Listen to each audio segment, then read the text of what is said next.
So, so today we're going to talk about what men over 40 consider amazing sex, and we're going to blow his mind with what we're about to share today. Now, let's be real. Sex is a defining moment in the beginning stages of a relationship. Let me repeat that. Physical intimacy or sex is a defining moment in the early stage of dating, mating, and relating. In fact, sex is kind of a defining, not moment, but experience for those who are married when they're not having sex, because it seems like there's a significant percentage of people over 40 who are married and they're not having a physical intimacy with their partner. So the reason why we're talking about men over 40 is because the significant percentage of men in their 40s, 50s, 60s, and even 70s have to deal with ED. That's right, they have to deal with erectile dysfunction, a significant percentage. Although sadly, the younger generation is dealing with this too. I think it relates to probably ease of pornography, probably also the lack of physical intimacy so many young men are experiencing, and the stress that young men experience, as well as the diet. You know, for those of us in midlife, we grew up before there was a significant amount of processed foods, and I'm sure that's deeply affected the capacity for younger men to achieve erection. But the sad reality is most men in their 40s, 50s, 60s, and even 70s are dealing with some level of ED. Now, before we discuss what men consider great sex, can we just address a truth? There are a lot of men who are crappy lovers. There are a lot of men who are selfish lovers. There are a lot of men who are poor at giving oral sex, or they don't even give oral sex. And of course, as I mentioned, ED. So let me be clear as I'm sharing this content, even though it's about what men want, let's be clear. You ladies want amazing sex too, or at least I suspect you do, because I hear this from a significant percentage of my clients.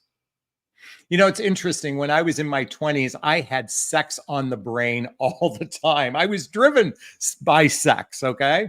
And certainly when I got divorced, one of the, I learned something interesting after my divorce, especially when I started studying dating and relationships, which ended up being my vocation, was I didn't realize the power of the male sex drive. You know, ladies, you've heard for years how men are hunters and men love the chase. And when I heard that, it occurred to me that there's a fallacy built in this notion that men are hunters and men love the chase, because the fallacy is as if you women believe that men are hunting a relationship and we've got our bow and arrow and we're hunting for a relationship. Do you actually think men are hunting going, I want a relationship, I want a relationship? No, what men are hunting is physical intimacy, is sex with a woman. So, and again, whether we're in our 20s and 30s or even men in their 40s, 50s, and 60s, oftentimes, as I said in the beginning of this conversation, that sex is the defining moment. You know, it's interesting.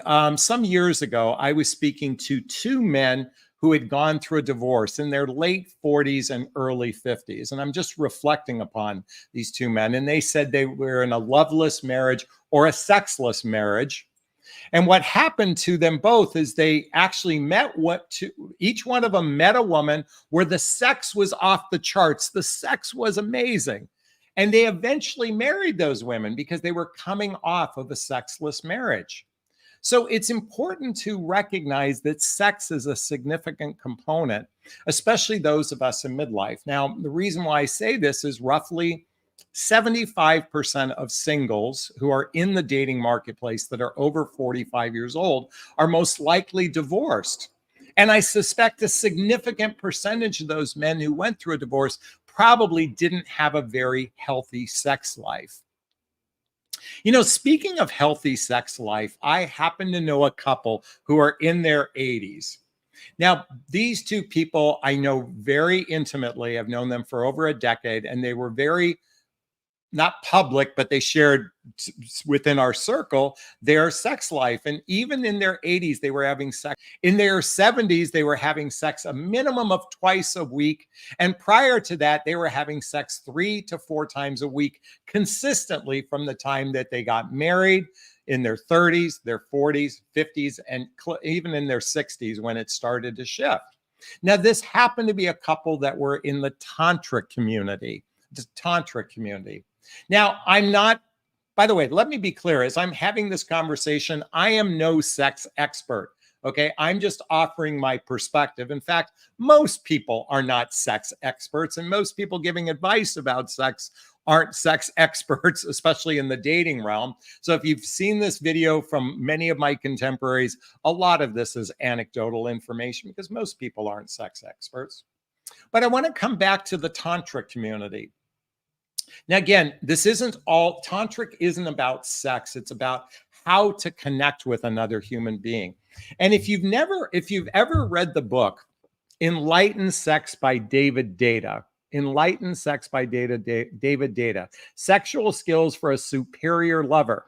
By the way, I recommend every man should read this book. I read this book, by the way, 6-7 years ago. I recommend every man read this book. I recommend women reading this book as well. I highly recommend some of the content from David Data. Let me put that book back up again. Enlightened Sex by David Data. Can someone put David Data in the chat box or in the comment section? Highly recommend. By the way, I think there's a copy of the book. David Data's books are in my Jonathan Recommends books. Now, why I'm recommending this is it occurs to me that most men and women aren't really schooled at being lovers. It's one thing to have sex, but it's another thing to be a lover. You know, my schooling of being a lover came from the James Bond movies. I'm serious. By the way, James Bond movies growing up, because it was always, oh, James, as if he was this satisfying lover. Although you never saw what he did. All you ever heard, whether it was Sean Connery as the James Bond, as if it was Roger Moore, if it was Daniel Craig or Pierce Brosnan or Timothy Dalton. There was also George Lazenby. So I think that covers all the James Bonds, although I suspect Henry Cavill might be the new James Bond. I'm kind of hoping for that. But it was always the same, oh, James, as if that's all you needed to be James Bond to be a great lover. I know for a lot of men, we learn sex through porn magazines. Okay, I remember reading Hustler and Playboy, stealing Hustler and Playboy and learning like about sex parts and everything. I mean, I had no idea when I was younger what a clitoris was. I didn't know about oral sex. I was such a green, naive person when I was in my 20s and 30s. All I know is I was driven to want to have sex. And yet, sadly, many people get married. And one of the benefits of being in a relationship is physical intimacy. Yet, sadly, I know so many couples who have been married for 20 or 30 years and they haven't had sex in decades. And so since I speak to a demographic of singles, I mean, in other words, in the dating marketplace, I think it's really important to address why ED can affect men substantially. And it's actually very hard on men. Oops, excuse that pun. It's hard on men, from the perspective of getting it up.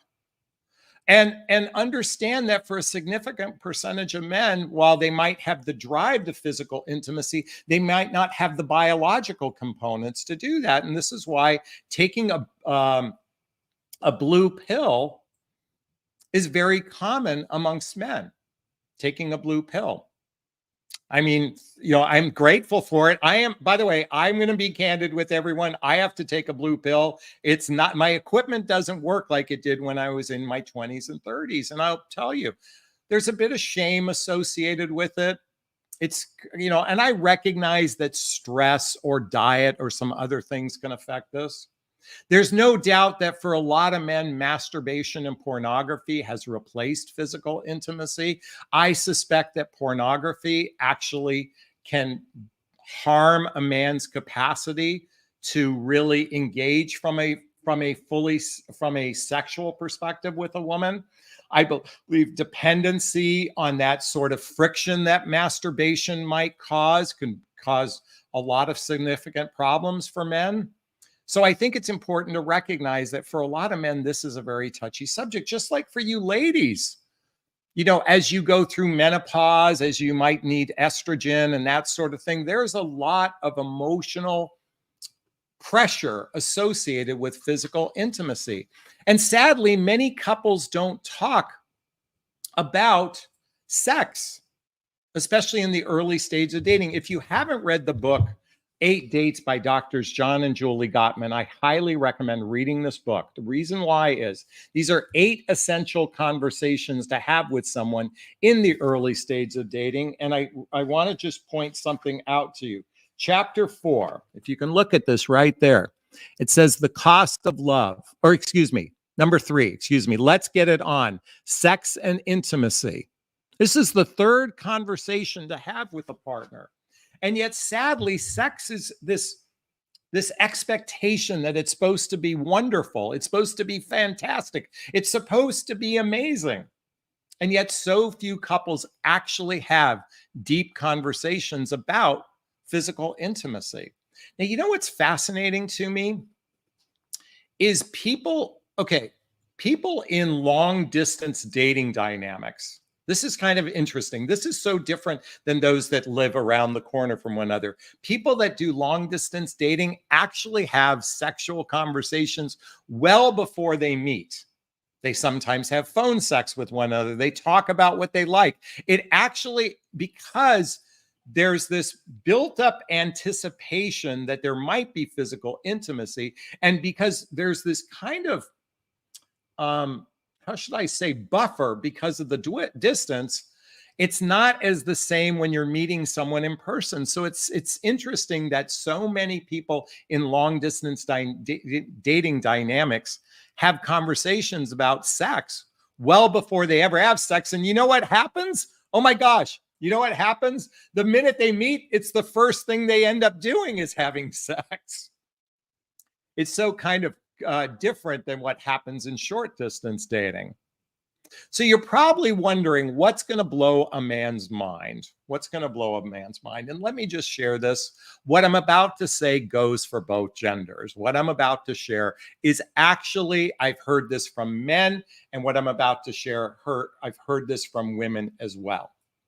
So it seems to me that there's a significant percentage of men with women who are not as sexually desirous of them as they men who are desirous sexually more than the woman is desiring of sexual. So what those men seek is a woman who's agreeable to sex on his timetable.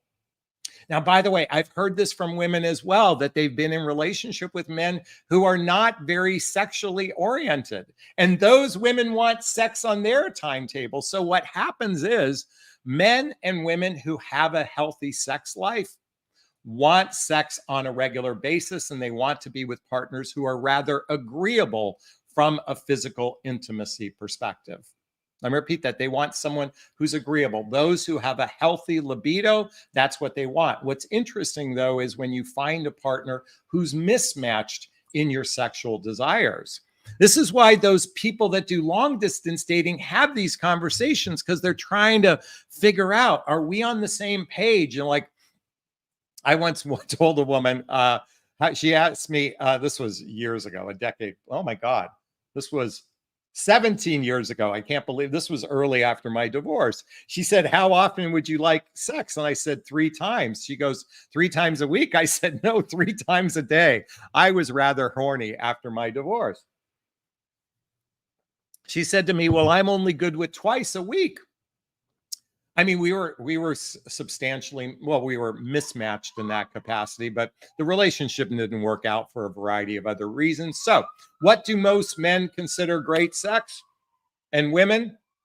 Ones who, people with healthy libidos want to have sex on their timetable. They want to have agreeable partners. They want to have partners that are willing to explore curiosities than those that are just used to just doing it missionary style, if you will.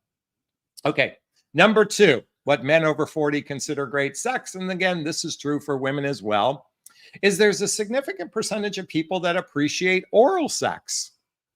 You know, it's fascinating. Not everybody is into oral sex, but certainly those that have a healthy libido, from what I've observed, whether it's a woman or a man, what they both appreciate is oral sex and oral sex to completion.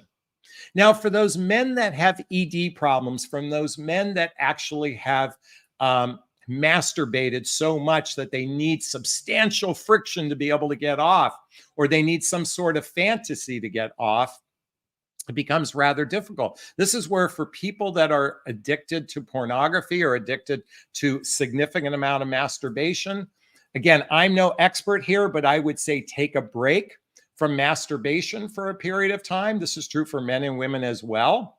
So they can actually adjust to their sexual partner having regular sex with that partner. Actually, I did hear this from a sex expert, and I can't remember who told me. Oh, certainly in the Tantra community, one of the things that they recommend for men is that they don't ejaculate for a minimum of a week prior to having physical intimacy, to build up what's known as their life force, Again, that's discussed in the Tantra community. Folks, I highly recommend Googling Tantra community in my area. You'd be surprised to learn that it's not about Kama Sutra or anything like that. It's really about learning how to connect with a partner more from this space, using breathing techniques, using, touch and certain other forms of connection. Because most of us haven't been taught this growing up. So I invite everyone to look into Tantra. Again, can someone write that in the chat box? Okay. So going back to oral sex, certainly most healthy men and women that have a libido would like to have oral sex, and they'd like to have it to completion. Number 3, and I've heard this from women equal as I've heard it from men. They desire a partner that they know that they can sexually please them to the course of an orgasm. See, there's a lot of men that have sexual problems and a lot of women that certainly struggle in this area as well, and they're unable to have an orgasm. One of the most satisfying and rewarding aspects of physical intimacy is knowing that you can please your partner. And certainly, whether it's a man or a woman, they want to know that they can please their partner. It makes them feel good about the act. It makes them feel rather, whether you're a man or a woman. And I've heard this from women as much as I've heard it from men. So certainly it's an opportunity to, as I said in the previous conversation, to maybe cut back on, masturbation, whether you're a man or woman. Give yourself a chance to acclimate and adjust so you can actually feel another person's body. And as I said throughout this conversation, we are, as for those of us in our 40s, 50s, 60s, and even 70s, we're dealing with biological changes that we can't control. This is where I recommend going to see a specialist, going to see a urologist, going to see a gynecologist, going to see an expert to check out your testosterone as ways to improve your capacity to be physically intimate. Because let's face it, as I said before, sex is the defining aspect in the early stage of dating, and certainly given that 50% of divorces cite a lack of physical intimacy as one of the reasons. By the way, that's anecdotal on my part. I said 50%, but they cite a lack of physical intimacy as the reason for divorce. And here's my favorite thing of all, and I've heard this from men. And I've certainly heard this from women as well. Emotionally mature men want a true emotional connection with their partner, And what I've heard from men, and this isn't just a few men, I've heard this significant from men that I've spoken to. When they are physically intimate with a partner, that they genuinely have an emotional connection, a true emotional connection, they said being physically intimate with this person is like being at home. I've heard this, it feels home, it feels like home, it feels like home, it feels like home, it feels like home, it feels like home from so many men. And I've heard this from my clients who've told me their boyfriends have said the same thing. So what does that represent? What does home represent? The safest place to be on the planet. Because where you're growing up, your home used to be the safest place. And so when a man and a woman connect at a truly heart-centered level with physical intimacy, it can feel like the most euphoric, safest place on the planet. Now, folks, there's a book. This book, you're going to have a hard time finding it. It is no longer on Amazon. It's called Oral Sex, Talking and Listening Your Way to Passionate Intimacy. I haven't talked about this in a book because you're going to have to dig deep to find this copy. You might have to go to a library to find a copy of this book. It's called Oral Sex, okay? By Jordan Paul and Brenda Freshman. I read this book. It is a great book to learn how to build emotional intimacy with one another. How to build emotional intimacy with one another. Do you know, you realize we're not taught this stuff in school. We're not taught this. I mean, listen, I watched James Bond as my my inroads to what supposedly great sex is. and we're not talking about much because all I ever heard was, "Oh, James," as if that was the standard. And they never showed any physical intimacy. Most of us aren't taught how to be good lovers.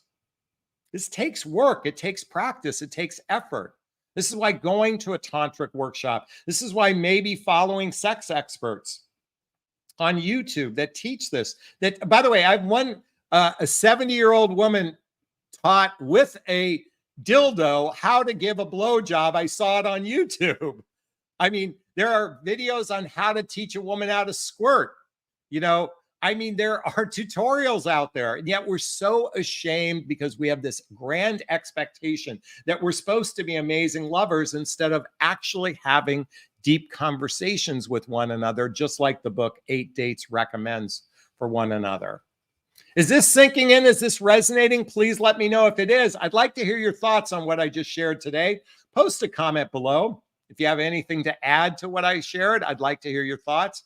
As always, if you find value in my videos, please hit that like button. Please share this video. Please subscribe to my channel and hit that notification bell so you can be notified of new videos. And also, if you want to connect with me directly, not as a sex expert, check out the links below to schedule a discovery call with me, to join my group called Midlife Love Mastery, to follow me on Instagram to get the books I recommend, to get my dating vows, to join my mailing list, all listed below.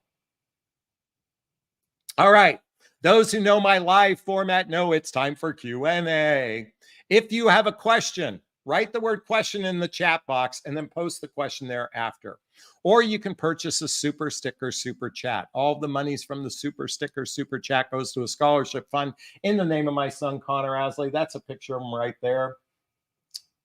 He's my son who passed away 6 years ago tomorrow. In his honor, we donate to causes like the Hoffman Process Insight Institute, just to name a few, and give scholarships to coaching as well. And my goal tonight in honor of Connor is $100 of donations. So again, that little $sign in the chat box, I'd really appreciate that. And if you're watching the replay, a super thanks as well. All right, let's see what we've got here. Annika says, Jonathan, they do teach us erotica in Europe. We have European movies. They are great educational materials. Yeah, you know, the French are like masters at this stuff. You know, like sex is so taboo here in the United States. It's so frowned upon in some ways. You know, it's a biblical thing, you know, for many for many people in the religious sectors. But in Europe, or at least in France, particularly, sex is expected on a first date, I think, in France. I spoke to a French woman. She said sex is expected on a first date. All right. Power of Chi is in the house. She says squirt is not pee or urine. It's completely different fluid. Oh my God. Okay. I'll never forget this. This was years ago. I can't even remember how long ago it was. I had a woman who I thought was peeing on me. And I was like, oh my God, it was the first time I ever experienced squirting. It was during oral sex. And it was interesting because it tasted like saline water. So yes, there's a, squirting, as Power of Chi mentioned, is actually, from what I understand, taste. It has more like a saline water kind of taste. I originally thought she was peeing on me. So anyway, that's an interesting share. Oh my God, I'm getting radically personal here. Roller Girl says open communication about intimacy is so important. Debbie says a man told me to give me, wait, a man once told me, give me head till I'm dead. Give me head until I'm dead. I don't want that. Annika's back in. What if the first time being with someone is not good for me? Do we give them? It's interesting. This is a great question. I believe that we have so much hang up on sex. Oftentimes, sex is usually driven by a little bit too much drinking. And I know that can affect me and my capacity to be a good lover if I've had too much alcohol. I certainly believe couples should have conversations. But to answer your question, yeah. I mean, so long as it wasn't terrible, like, he's,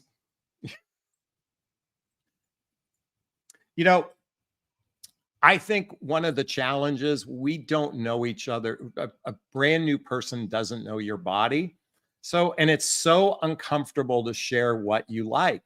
But imagine if you can broach that and say, this is what I like. And like, you can play with it, go, boy, that really sucked. Do you want to do it another time to see if we can improve upon it? Now, I know that's going to be awkward, especially since men's egos are gigantic. But I certainly believe that we can have open conversations with one another when trust has been built with a person. I think the problem is when you have sex with someone where there's no trust built, then it's very difficult to have those heart-centered conversations. But when you have a heart-centered conversation with someone, I know in my previous relationship, she shared something very intimate and personal with me. I shared something very intimate, personal with her before physical intimacy, and it really broke the ice at that point. So yes, I think you should certainly don't throw the baby without the bathwater if the first time isn't great. That's just my opinion anyway. Brown Canita, so great oral sex is what men want. I think men and women alike appreciate good oral sex. I think a lot of men and women aren't really proficient at doing that. And the problem is their egos. Men and women, I've known women who think they're great at giving oral sex and they're not. And I certainly know men.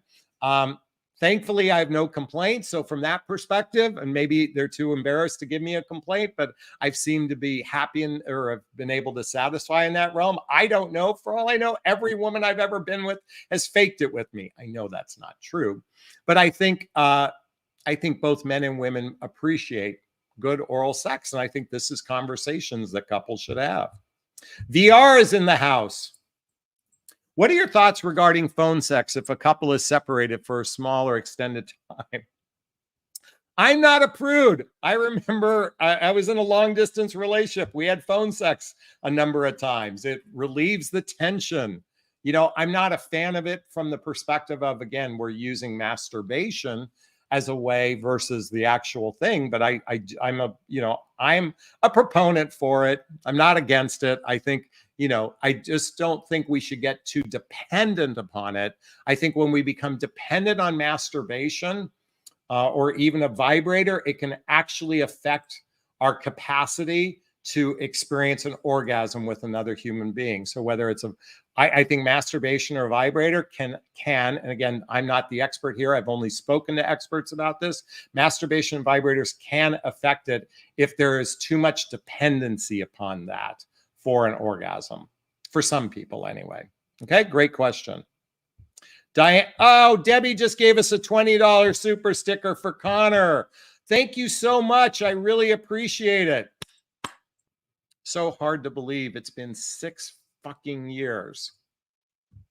Anybody who's lost a child, it wasn't 6 years ago. It was 6 seconds ago that this happened.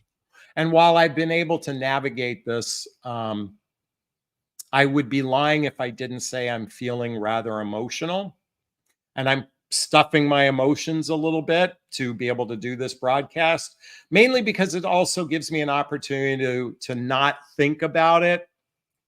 But I do appreciate the donation. Thank you so much, Debbie. I really do appreciate it. All right, Diane's in the house. I get too many men talking about sex. How do I tell if they all want sex or if they want a real connection? Because they're actually asking about your life outside of sex. I think sex should be a very tiny conversation, and getting to know a person about their likes, their dislikes, their hobbies, their passions, their fears, By the way, there's a meme that I love. Okay, there's a meme that I love. I want to share this with everybody. Bear with me a second. Here it is. Excuse me, Diane. The meme says, I hate small talk. I want to talk about atoms, death, aliens, sex, magic, intellect, the meaning of life, faraway galaxies, music that makes you feel different, memories, the lies you've told, your flaws, your favorite scent, your childhood, what keeps you up at night, your insecurity and fears. I like people with depth who speak with emotion from a twisted mind. I don't want to know what's up. So why I share this with you is, it occurs to me that human beings really don't know how to get to know one another. One of the fascinating things about my coaching when I work with a client privately is I help and encourage them to practice something I teach called radical honesty, pre-qualifying your prospect. And there's a second component to this called gauge his emotional maturity. And we go through these series of questions to evoke emotion from another human being. And it's fascinating how successful my clients are. You get workbooks when you work with me, and you get these workbooks, and like literally they'll print out copies of these workbooks and have these conversations with men. And the men are like, oh my God, this is wonderful, because it gives them permission to talk about those uncomfortable things from a heart-centered place. So I'm a big proponent of talking more about our emotional, or our desires, our fears, our insecurities, our needs, our wants, and sex just is a small percentage. If the sex is the overwhelming conversation, then all he cares about is sex, in my opinion, anyway. Elena just said that book I mentioned is out of print. One copy I saw. I believe you can get it at a library, though, so go check it out.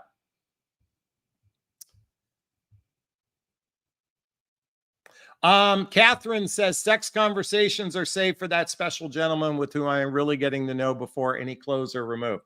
As I said before, as you are building a connection with someone before you have physical intimacy, I think it's rather important to have these conversations, just like the book 8 Dates recommends.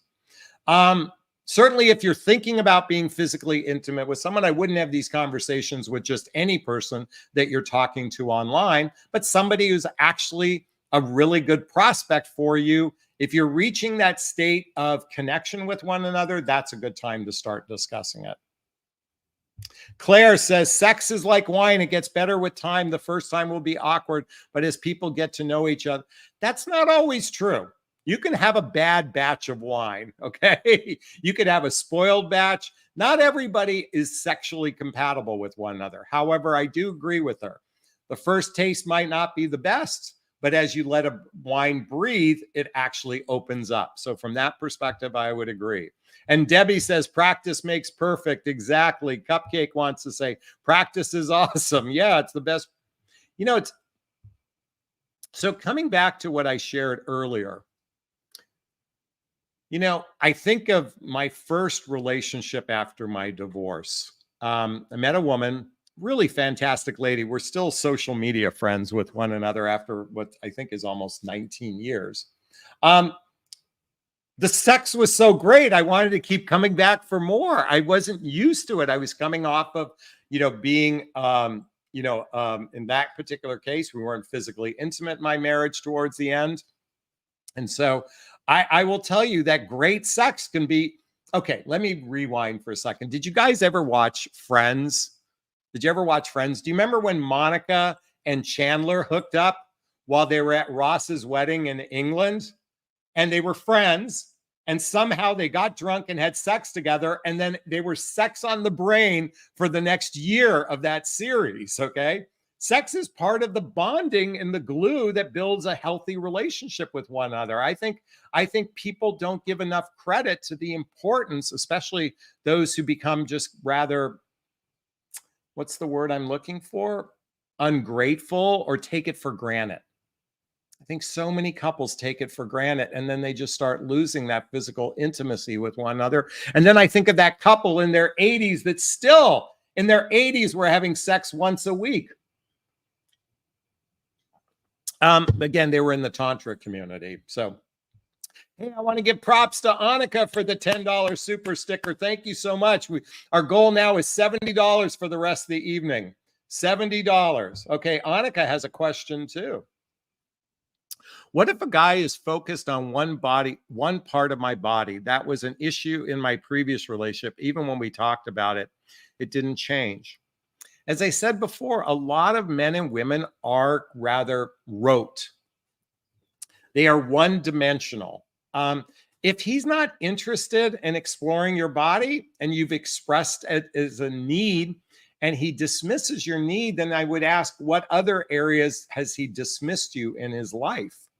Because I think when you have an open conversation and you want to please your partner, you would want to do those things. I mean, unless it was asking for something that he was incapable of doing, I would think he'd want to. And the fact that he didn't probably suggests why you're no longer with him.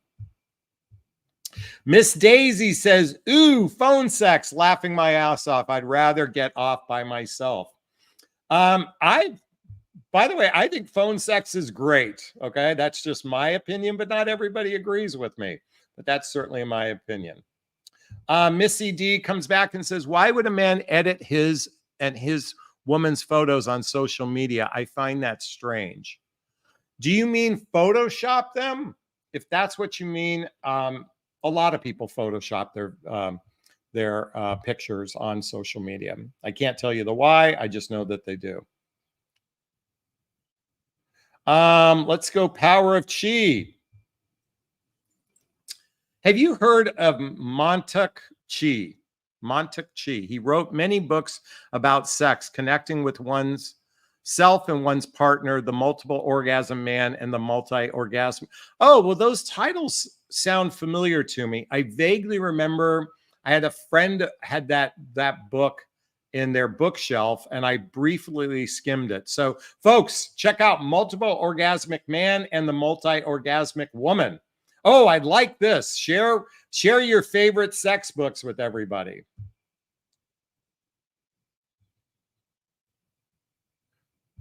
T Writer says, that's funny because have you been to a library lately? They basically got rid of most books. Well, that's sad. That's sad. Brown Canetta says, have you ever read ESO, Extended Sexual Orgasm? It's a vintage book, but good tips. I will have to check that out. Thank you so much. Hi says, thanks for the radical honesty, Jonathan. You're very welcome. Let's keep going. Oh, VR just gave us a $10 super sticker. That means our goal tonight is $60. Oh, Barb just gave us a $20 super sticker. That means our goal tonight is $40 more to reach that goal of 100. Thank you so much. I appreciate it. Diane says, years ago, a book was out called Joy for Sex. Not sure if it's still available. Yeah. Does anyone remember that book, The Joy of Sex? Yeah. I think we should listen. A lot of my education on sex came from pornos. Okay. Not the best place to learn about sex. Okay. Porn magazines and pornos. You know, I think we should start. I would encourage people to have conversations, and like this book, Enlightened Sex by David Data. I recommend men read this book. There's another book by David Data called The Way of the Superior Man. Can someone write that down? The Way of the Superior Man. Definitely some great advice. Do I have that book, Way of Superior Man? I have Intimate. Oh, folks, if you want to, this is a really good book. This is another David Data book. Intimate Communion, Awakening Your Sexual Essence. Okay. Intimate Communion. Oops, over here. Awaken Your Sexual Essence. Can someone write that down? This really is an interesting book. It's about really connecting with your heart from that physical intimacy perspective. I definitely recommend these books. And Intimate Communion is in the books listed. Claire says, make blue pill great again. ED isn't a barrier in my relationship with my 50+ man. I'm a millennial. Make the blue pill great again. That is funny. That is funny. Tantric means woven together. I didn't know that was. Hey, Google, what is the definition of Tantra? Here's the definition of Tantra. A Hindu or Buddhist mystical or magical text, dating from the 7th century or earlier. Interesting. So I did not know that. So, I mean, I peripherally know about Tantra, but what I've done is a puja. Can someone write down puja? And it did it with a group of people. Again, this is non-sexual, but it was all practicing breathing techniques with your partner. It was amazing to be in sync for an hour, just breathing with one another in ways and lightly like running your arm over someone or even a feather or that sort of thing. It's amazing to try this. So I highly recommend checking out tantric workshops. Do it with a partner. You'd be surprised. The sex after doing a tantric workshop is so fucking off the charts because you're just built up all this great sexual desire. So I highly recommend checking that out. Melanie says, so why do men write off a serious relationship with them if a woman loves sex? I suspect I'm not really sure where you're going with this, but I'm going to suspect that he has some shame around physical intimacy. And to a woman who has maybe a high libido, he maybe feels some level of intimidation or fear. I would say shame and fear are some of the primary reasons, or also, shame and fear is some of the primary reasons why people can be put off by physical intimacy. And it's one of the greatest gifts we get when we have a romantic partner is to be physically intimate with them, or at least that's my perspective anyway. Beach Lover says, isn't that Masters and Johnson, The Joy of Sex, the way? No, I have The Way of the Superior Man. That's great to hear that. All right, let's keep going. Again, writing down The Way of the Superior Man by David Data. All right, Annika's back in the house. How do I keep a man interested sexually? What about boredom? As I said, I'm not a sex expert here, okay? I'm just giving you my perspective as what I'd like to think as a red-blooded male. Some people role play. Some people share their deeper fantasies with one another. I've been watching lately. It's funny. I've been watching lately How I Met Your Mother, and there is Lily and Marshall. And it seemed there was one episode where I think they were going through their closet and found some of their what's it called when you dress up? Oh God, there's a name for it. Costumes. Costumes. I certainly think when two people have a playful appreciation for physical intimacy, someone write this down. A playful appreciation for physical intimacy. Let me repeat that. A playful appreciation for physical intimacy. I think those are the couples who actually probably experience some of the greatest physical satisfaction when they have a playful appreciation for physical intimacy. And what that means is you're willing to talk about it in a playful way. Again, we humans are so fucking hung up on sex, so damn hung up on it. And yet it should be the thing that we revel in and get excited about and do this. Toot our horn over. least that's the point of being in a romantic relationship, or at least one of the points anyway. All right, those are just my rough thoughts on that.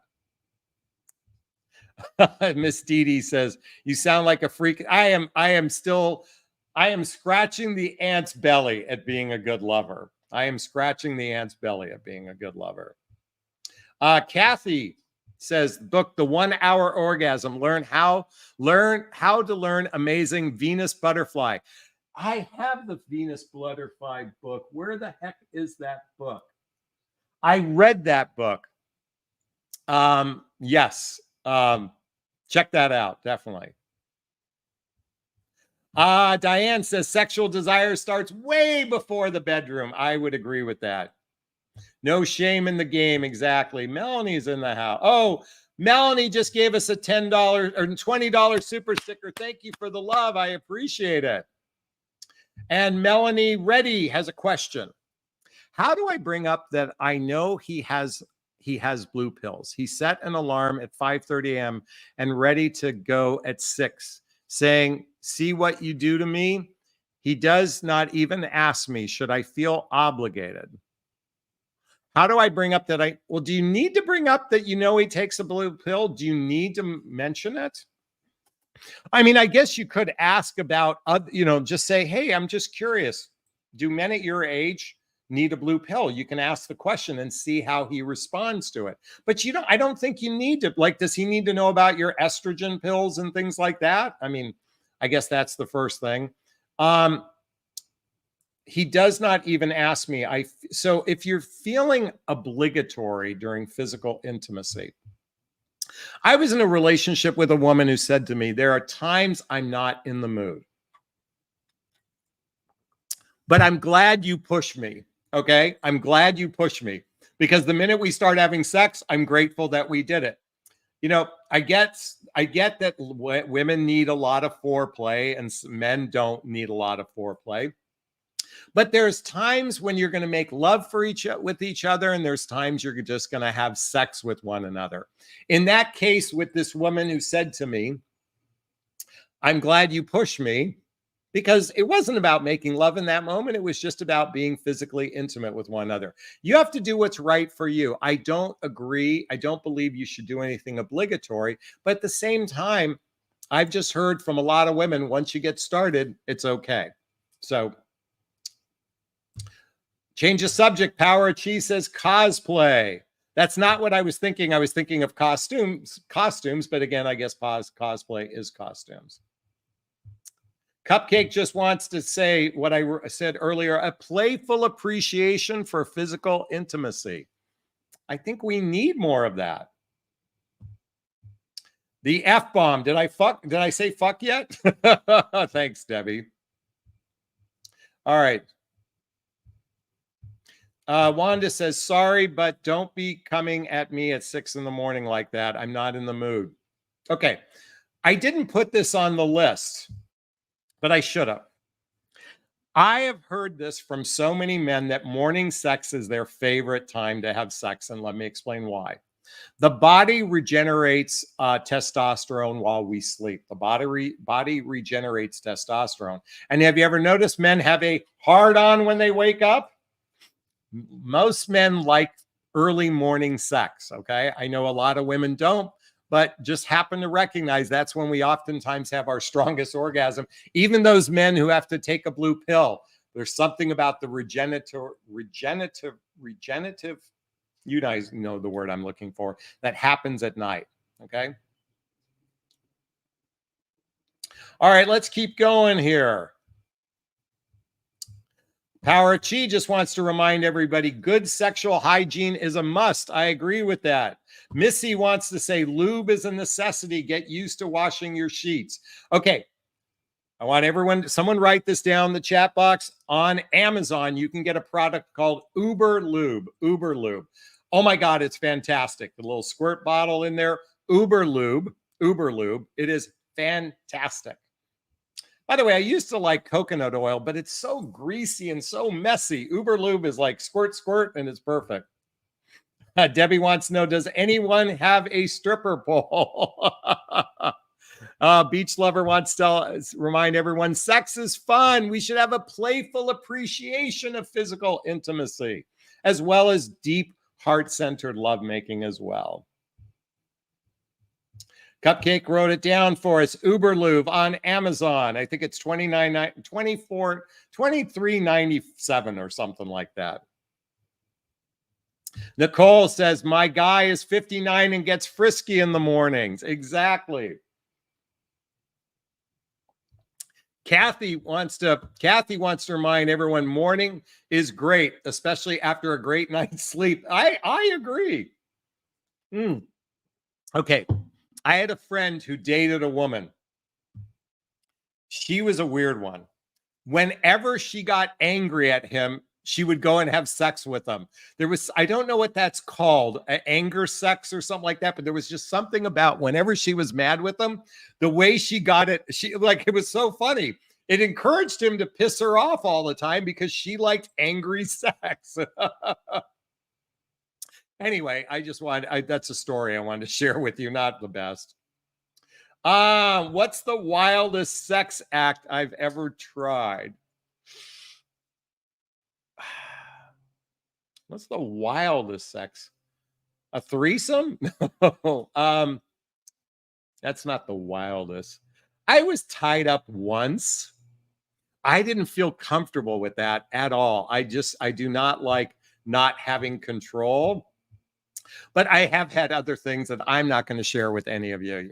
Only the woman who I'm in a relationship with will ever hear that. Oh, has anyone ever had edible underwear? I had some. LOL, TMI, sorry. I did try it once, edible underwear. I also tried a cock ring that vibrated. That was a weird experience. Oh, MR said there was a character on Mad Men that liked angry sex. Megan, Don's second wife. Yeah, there's just some women that like angry sex. And my friend was like, anytime she was pissed at them, she would immediately have sex with them. It was like she got all her tension out. I just thought that was funny.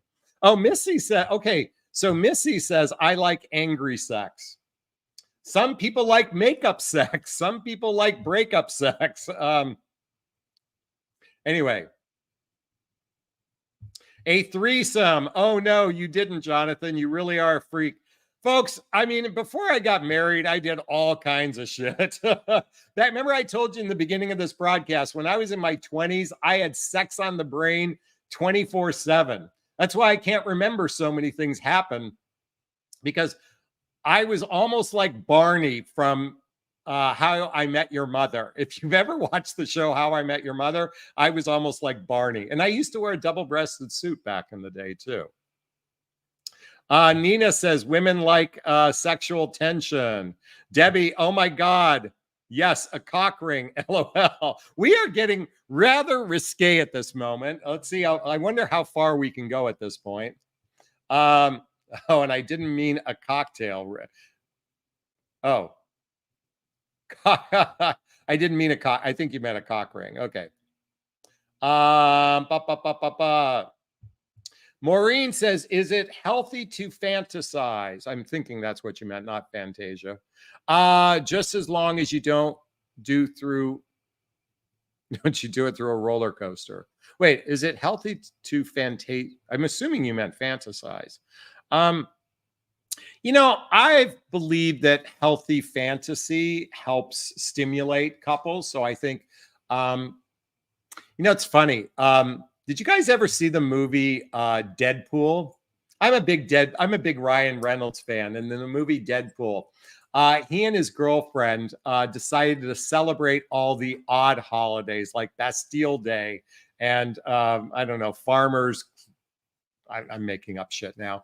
But that was their time to have wild sex. International Women's Day, the Day of the Tiger, like all these things in that movie, Deadpool. And they always had sex on these unusual holidays. I love Ryan Reynolds. I think he absolutely cracks me up. And I'm a big Deadpool fan. Cupcake says, I love Ryan Reynolds. I do too. Let's keep going. Being tied up loosely can be very erotic. And yes, I agree with Debbie about the cock ring. Uh, have I ever tied up a person? I'm trying to think. I'm going to put that on my bucket list, I guess. Miss Daisy says, sex in the beginning is wild and fun. Why does it become a chore after a while together? It makes me question marriage. Yeah, a lot of people don't like. That's why the tantric community is so fascinating. Those people that actually practice healthier ways to generate physical intimacy with their partner. And why does it have to be boring? Why does it have to be rote? Why does it have to be just a routine? I think when we speak to our partner from a heart-centered level, I think that's the time to have deeper conversation about physical intimacy and read these books with your partner is some of the recommendations I have. Joe Daisy says, Deadpool 1 and 2 and 3 is coming out. I know Wolverine is going to be in it.